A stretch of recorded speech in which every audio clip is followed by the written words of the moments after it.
Episode 34 of the podcast. This week, we're going to talk about why avoiding fear, anxiety, and stress is good for the dogs, and keeping them calm, comfortable, and cooperative is good for the dogs. But it's also good business because we don't get paid enough to risk injuries. So, from an accounting point of view, we'll do some cost breakdowns. This is the Creating Great Grooming Dogs podcast. I'm Chrissy Newmeyer-Smith. I'm a certified professional groomer, a certified behavior consultant for canines, and a certified professional dog trainer. And this, my friends and colleagues, is the podcast where grooming and training meet.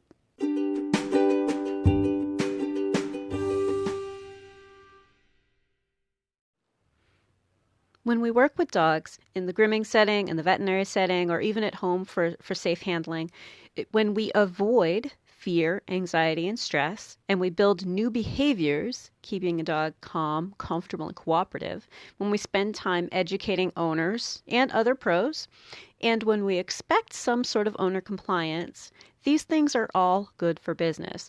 The fact is, you don't get paid enough to risk injuries. So in this first part, I'm going to talk about, from a grooming point of view, what happens if you have an injured dog. Now, first, an injured dog means that you're going to apply first aid.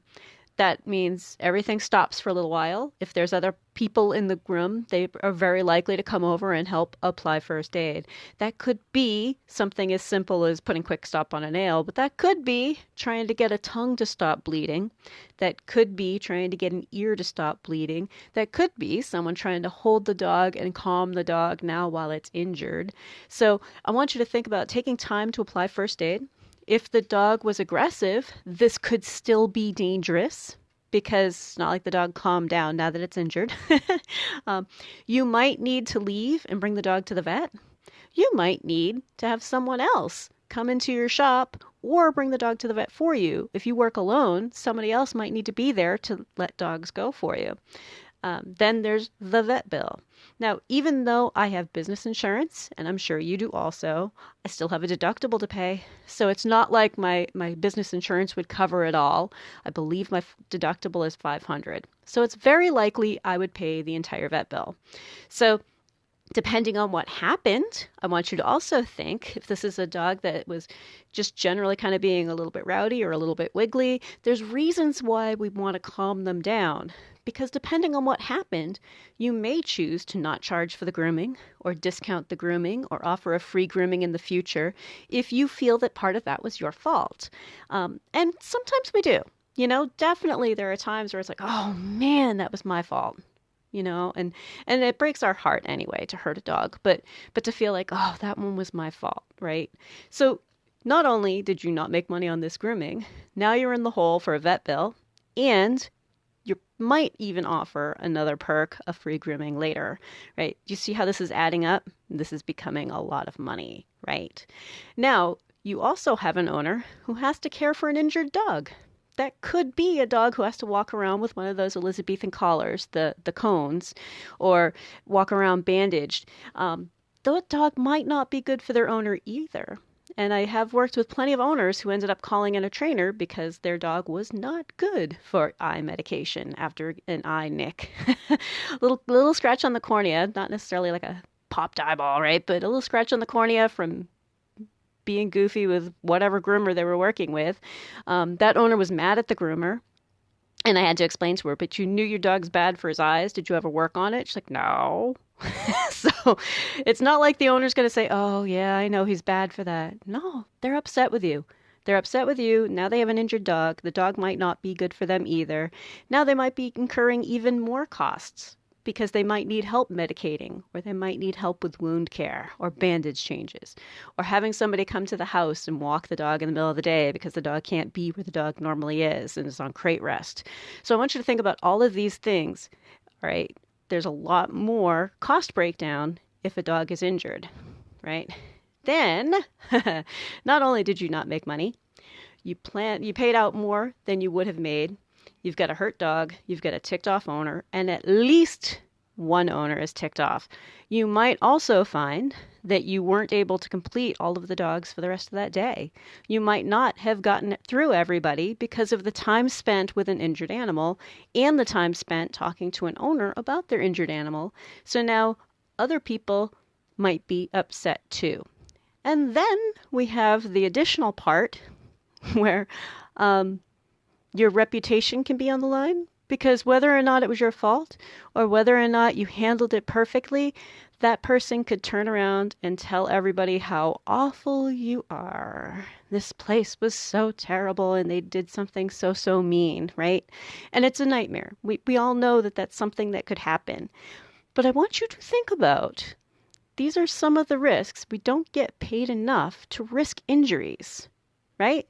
There's no amount of money that means that would be something we could recover from quickly. Okay? And that's just if we injure a dog.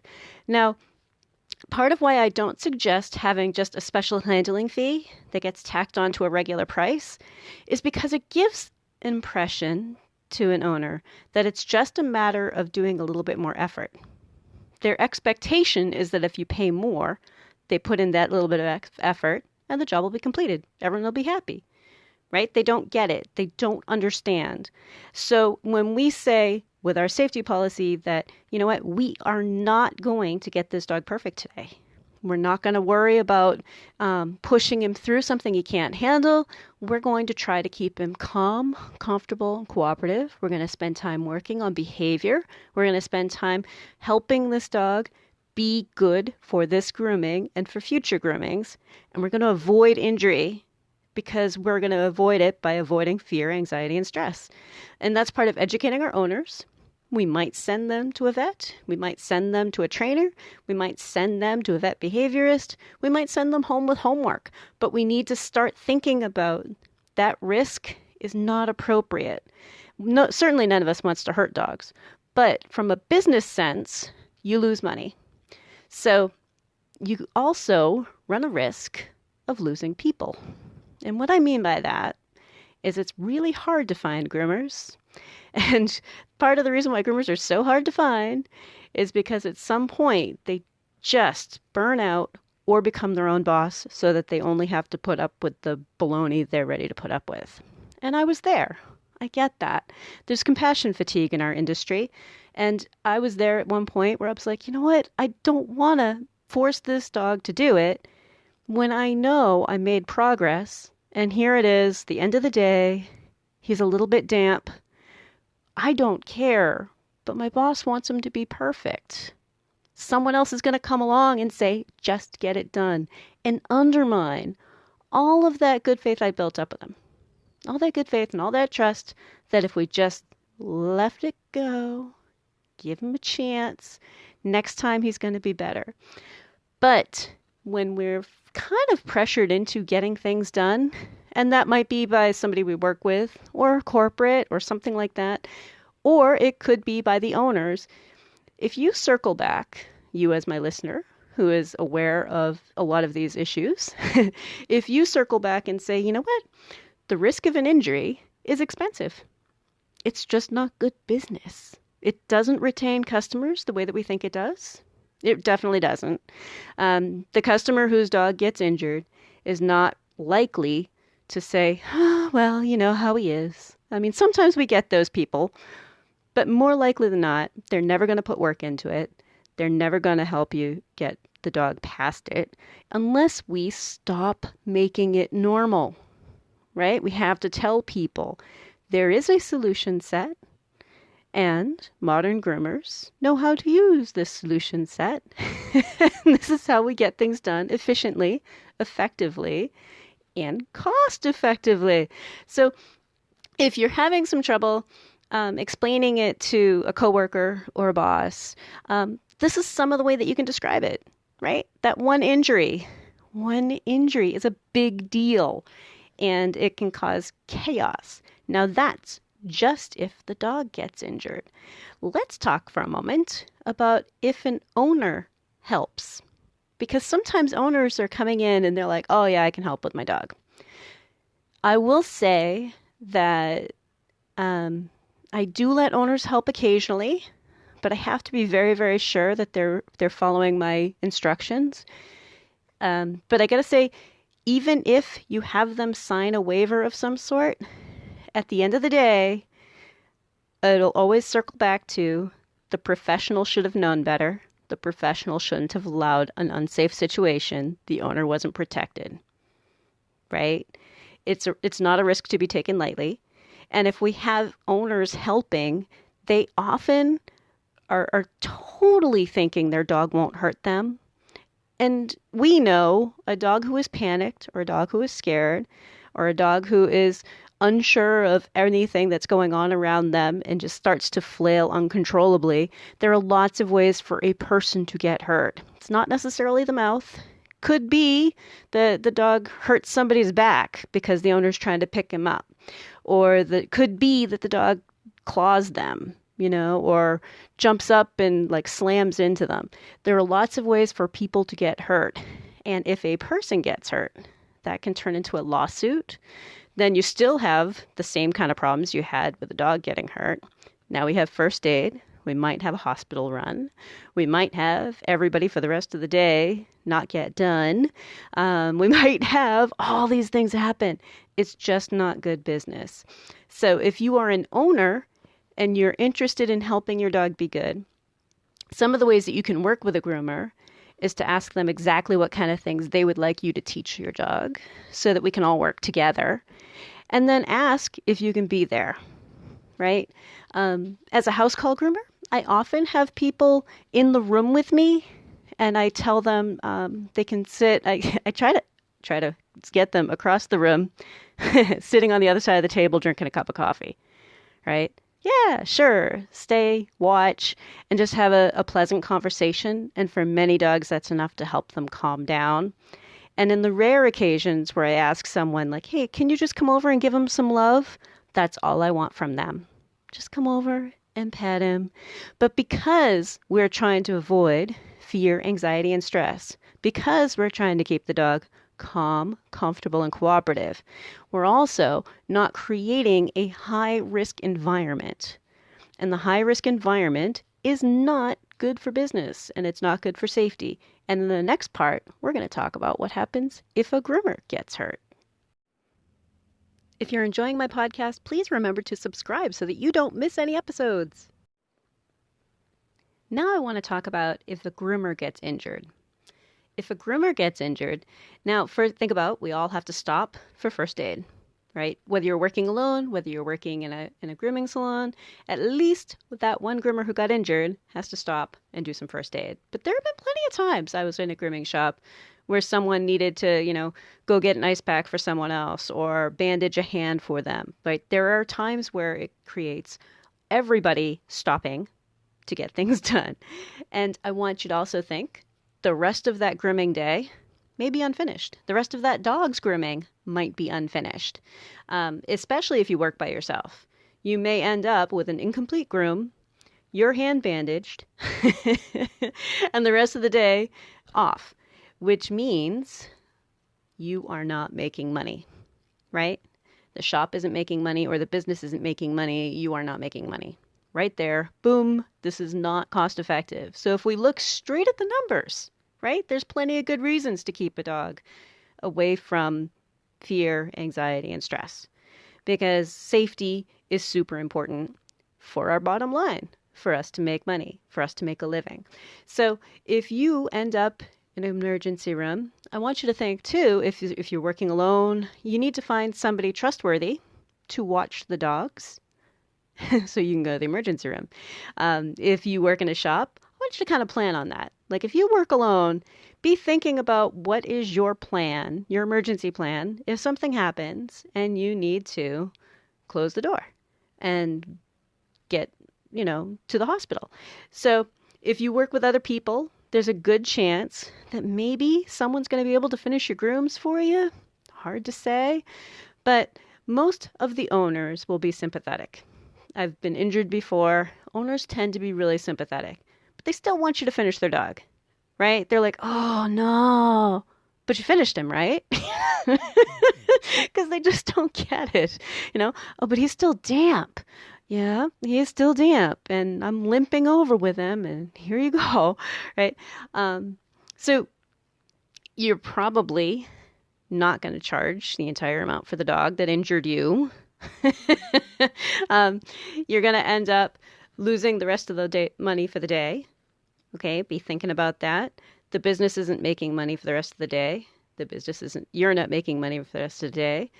What if you're out of work for a few days or a few weeks?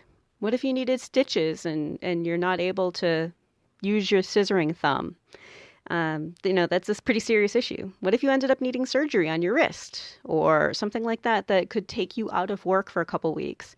So even if you have health insurance and you have some sort of a um, personal disability insurance, you might have ways to get funds to pay your own bills, but your business isn't making money, right? Was it really worth it? Was it worth it to push that dog further than I suggest you do, right? To get it done, to make it look prettier? Or are you kind of thinking, God, I kind of wish I had just not pushed it, right? I think sometimes we feel like the way to keep customers and keep customers happy is to get it done. And that's not good business. So that's why this one's focused all on business.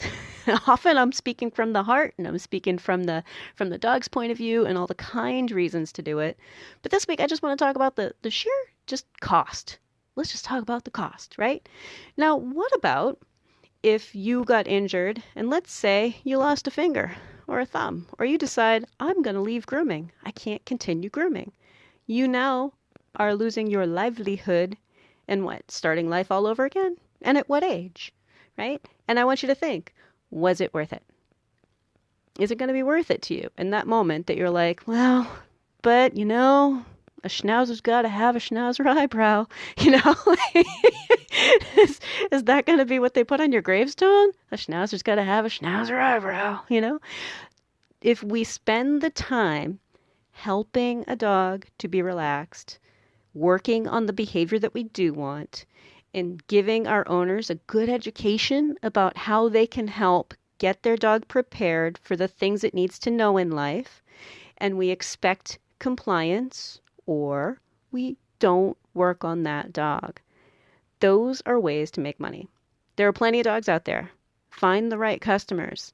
Don't put yourself in situations where you could get hurt, where a customer could get hurt, or where a dog could get hurt.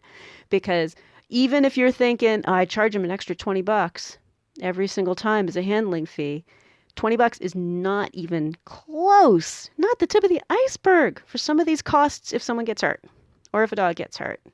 $20, $20 if a dog gets hurt? Nope.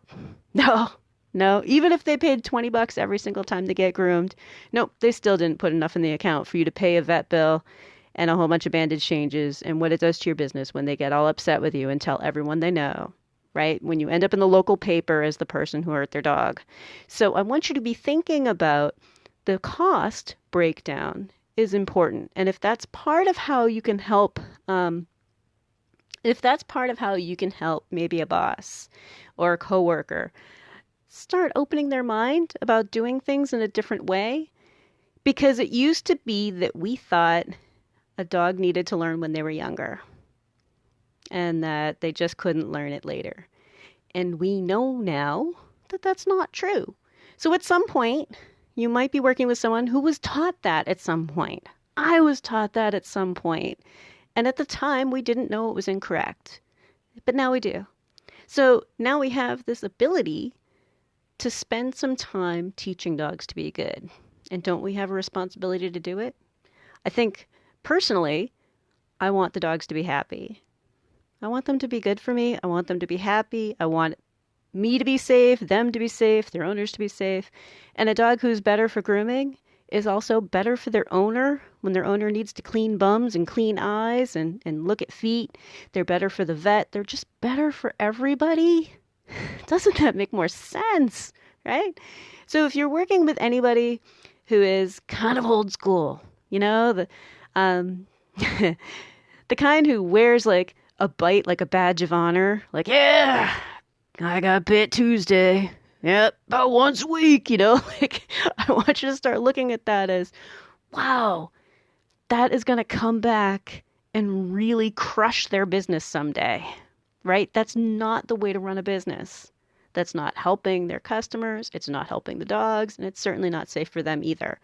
As someone who has been hurt, believe me, It's not worth it. Now, the other thing that we have to look at is the burnout rate and compassion fatigue. When we work with dogs that are pushing us and flailing against us and trying to bite at us, that is a really stressful work day, right? That gives me anxiety. That gives me stress. It doesn't make me afraid, but I know a lot of groomers, especially if you've been bit before, the fear part's there too. So when we talk about fear, anxiety, and stress, that's for the people also. And I got to say, I'm not a fearful type, but the first dog, after you get a bite, the first dog that you work with that gives you a little bit of an eye, you have to kind of, oh, all right, deep breath. Okay, nope. I'm going to go ahead and do this, right? And just work with this dog and see if I can calm him down. It's that first one that's hard. But I know a lot of groomers who have a couple of breeds that they won't work with anymore because they've had a couple of experiences that were truly frightening. Chows are often on that list. Everybody's got something, right? But I want you to think about this is a good way to do business. Keeping the dogs calm, keeping them relaxed, working on them being compliant with us, and just doing the things we need to do and telling owners how to help us out with it is good business. So while it may seem granola crunchy, wishy-washy, fine, let it. It's also just money crunching. From an accounting point of view, it's good business. As of this week, I started a Patreon account. So my hope is that people who want to learn more can go there and find out more information. I will have stuff that's generally for the public that you don't need to pay to see.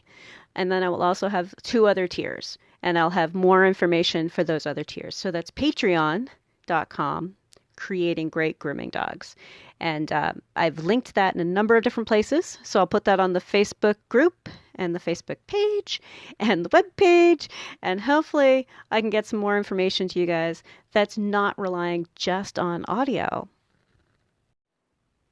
This week's weekly action step is to calculate how much money you lose and how it affects your life by being out of work for 2 whole days. Out of work, no pay, with an injury. Owners, I want you to do this too, because it helps us get insight when we're talking about another business taking care of our animal, right? So I want you to think, if my dog injures somebody, how does that affect their life for the next couple days? All right. And break it down by cost. Think about how much money that is. A couple days' wages plus a couple days of the business not making any money. There's a lot more involved. And that's a really good step this week to help us all remember that teaching the dogs to be good is not just about being kind. It's also good business. If you'd like to talk to me, you can find me through my grooming and training business, happycrittersdogtraining.com, my email, chrissy@happycritters.net, and through the Creating Great Grooming Dogs Facebook page. And we have these awesome devices in our pockets that allow us to do live video with each other. I can help you with the dog on your table. We can set up live lessons, and you may be surprised at how much we can get accomplished together via video. I'm also happy to come to you if you're near my area in southern New Hampshire. If you're ready to go beyond the podcast, and I hope you do, I've made it really easy for you. If you go to creatinggreatgroomingdogs.com and click on your next step, you'll see all of the options. There's the Scholar Lounge community, there's the Modern Grooming Professional Certification, there's Master Canine Stylist and Professional Canine Stylist Diploma testings, there's the Behavior Lab for coaching and private one-on-one sessions with me, and of course, the Master Groomer Behavior Specialist program. So go to creatinggreatgroomingdogs.com and click on your next step.